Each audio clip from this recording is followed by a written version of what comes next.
को शिक्षति नहीं हमारा है।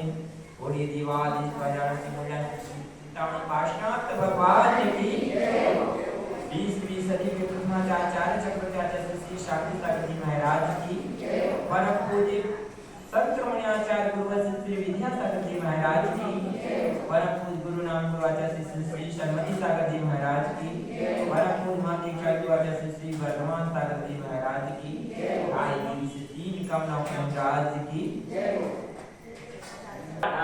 ठीक है, समझ ज्यादा नहीं है, शॉर्ट में सुना दी।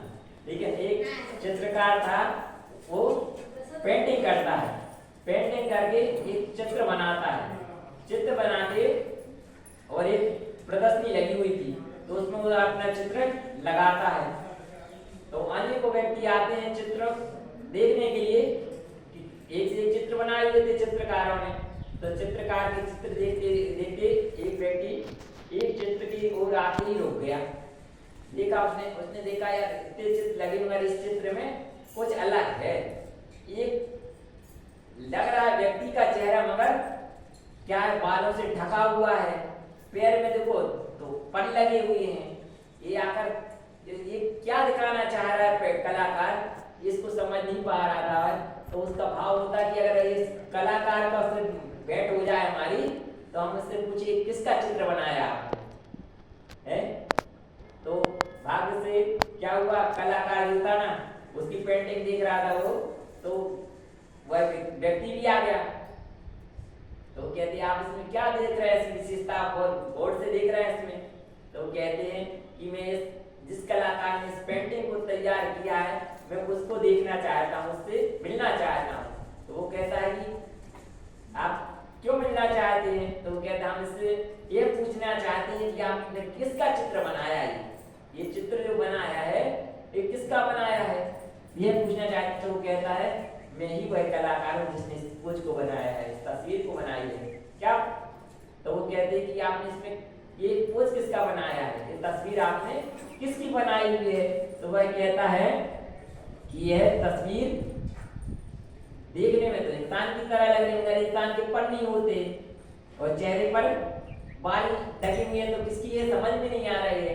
तो वो क्या कहता है, कहता कि ये समय की है, ये समय की है। और तो समय कैसा, समय जब रहता है तब अपन उसका ख्याल नहीं करते, समय आता है और अपन कहते अरे अभी क्या है, लड़की को देखने वाले अरे क्या अभी तो छोटी है, उम्र थोड़ी ज्यादा बड़ी है, और अच्छा कमिश्नर देखेगी।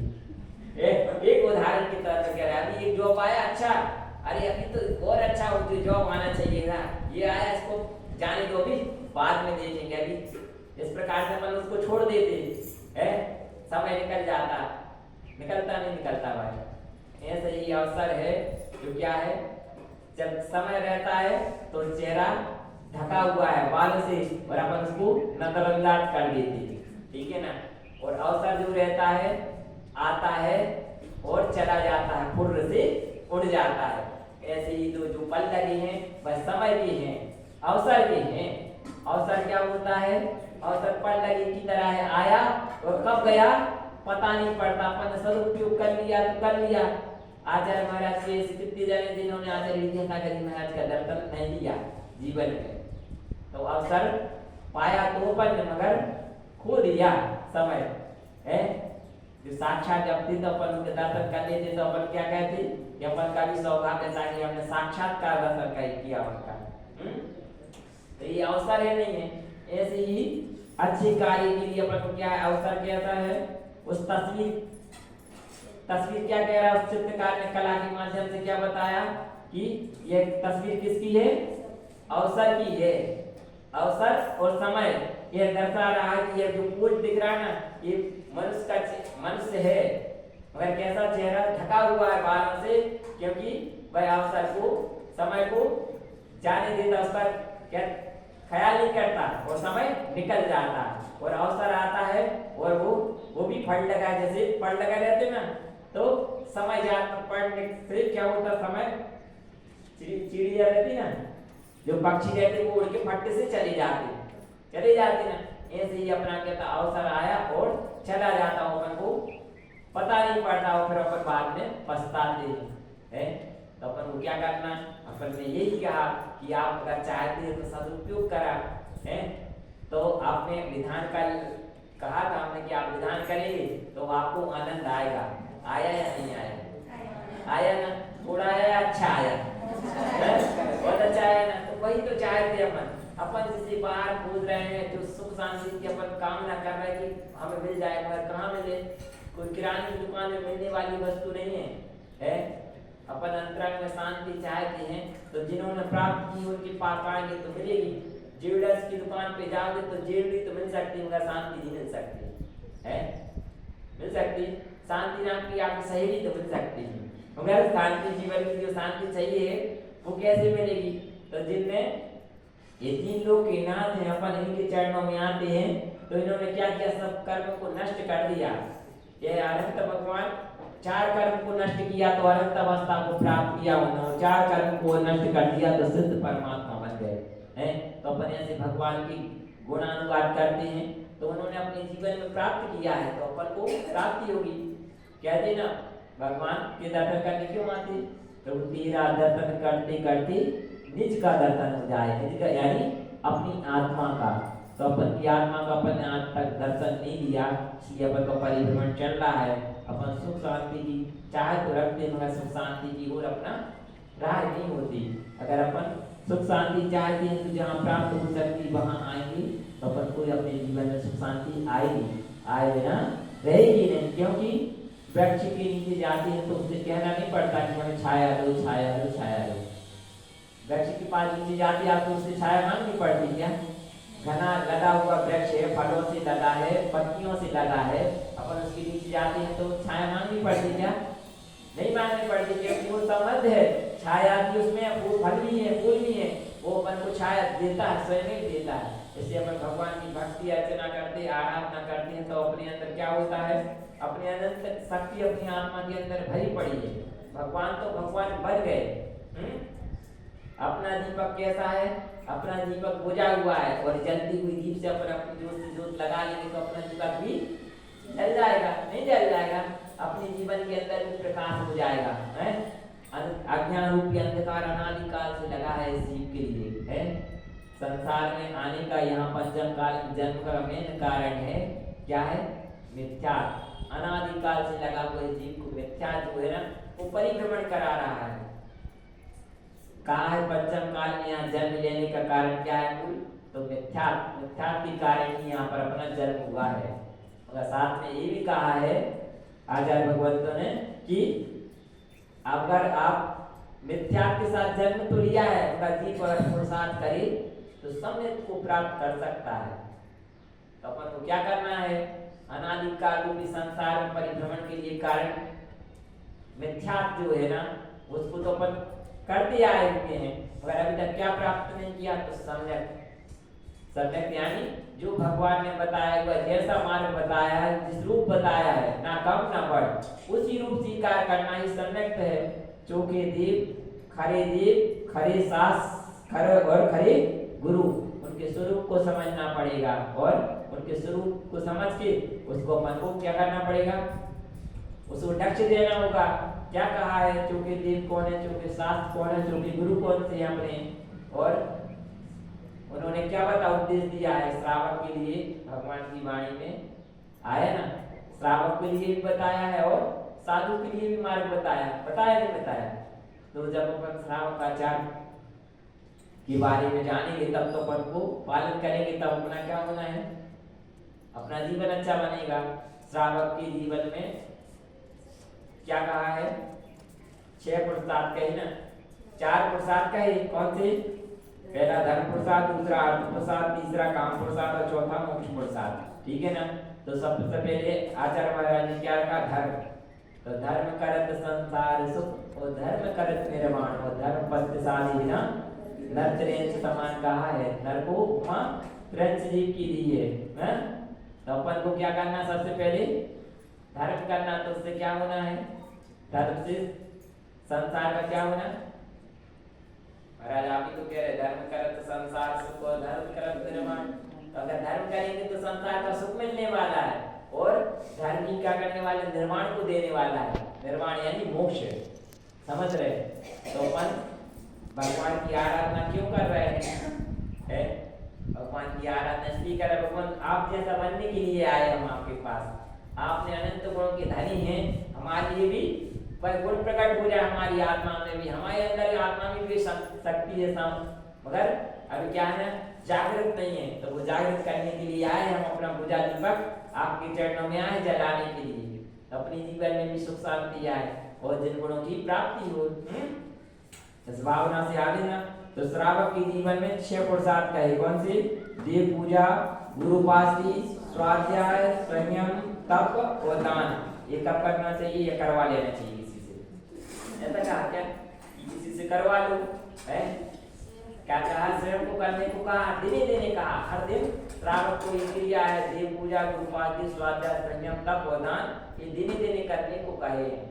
ठीक है ना?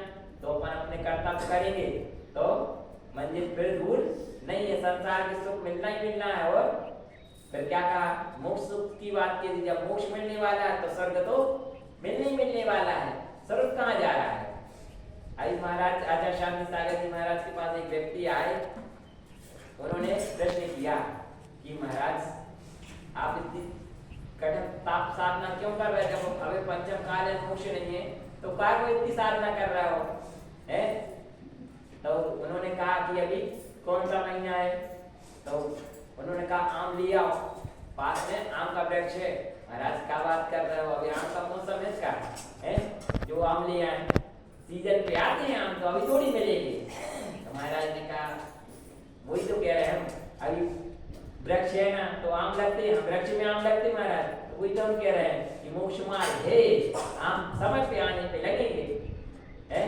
मोक्ष मार्ग तो है, जब भी मुक्ति होगी संसार से इस वेश को ही धारण करना पड़ेगा, दिगंबर को ही धारण करना पड़ेगा, तब संसार से मुक्ति होगी।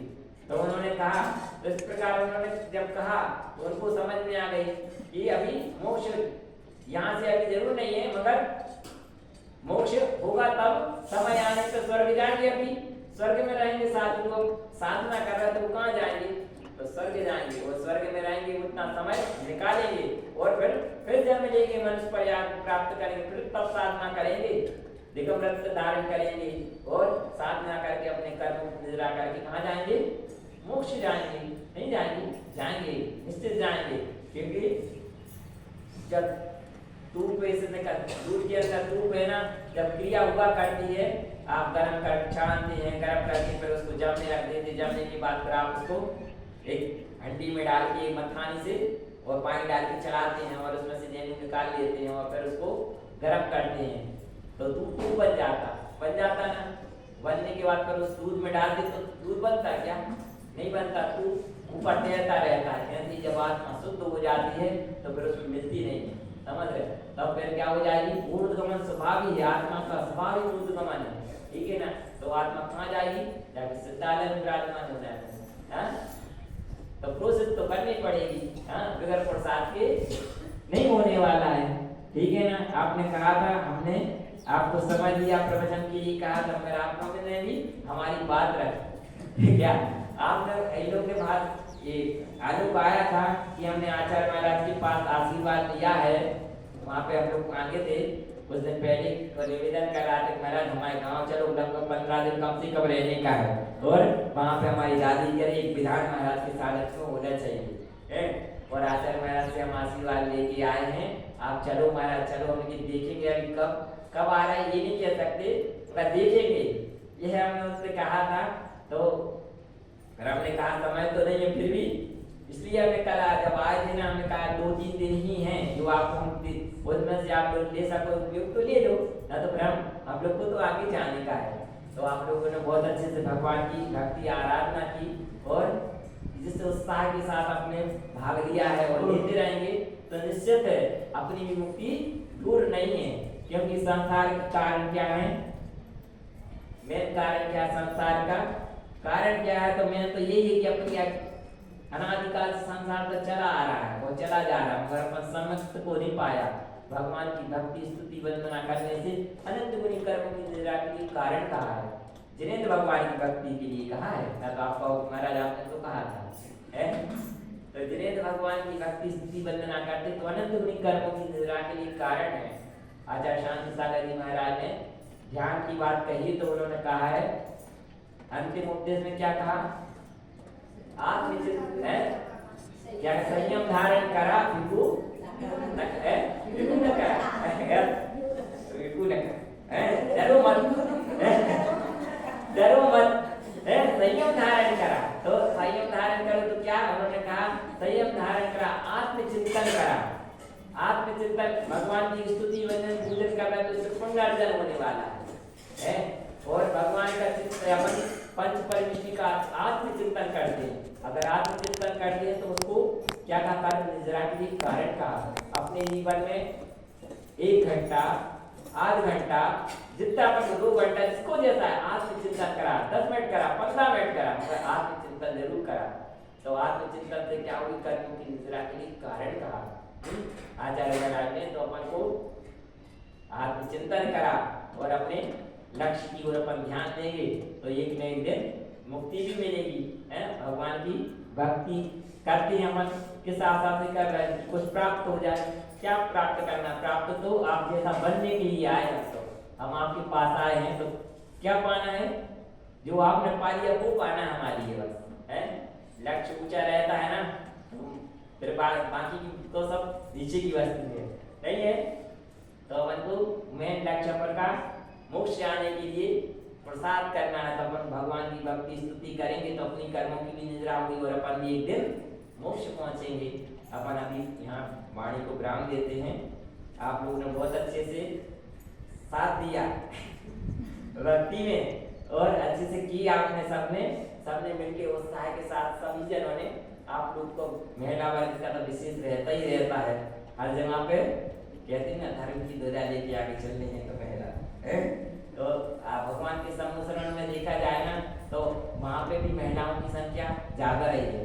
आर्यिकाओं की संख्या देखो, श्राविकाओं की संख्या देखो तो ज्यादा रही है।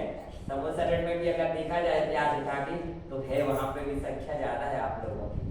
ठीक है। बड़ी दीवार इसके पाशनाथ भगवान की मम दीक्षा विवाह से श्री वर्धमान सत्यदेव महाराज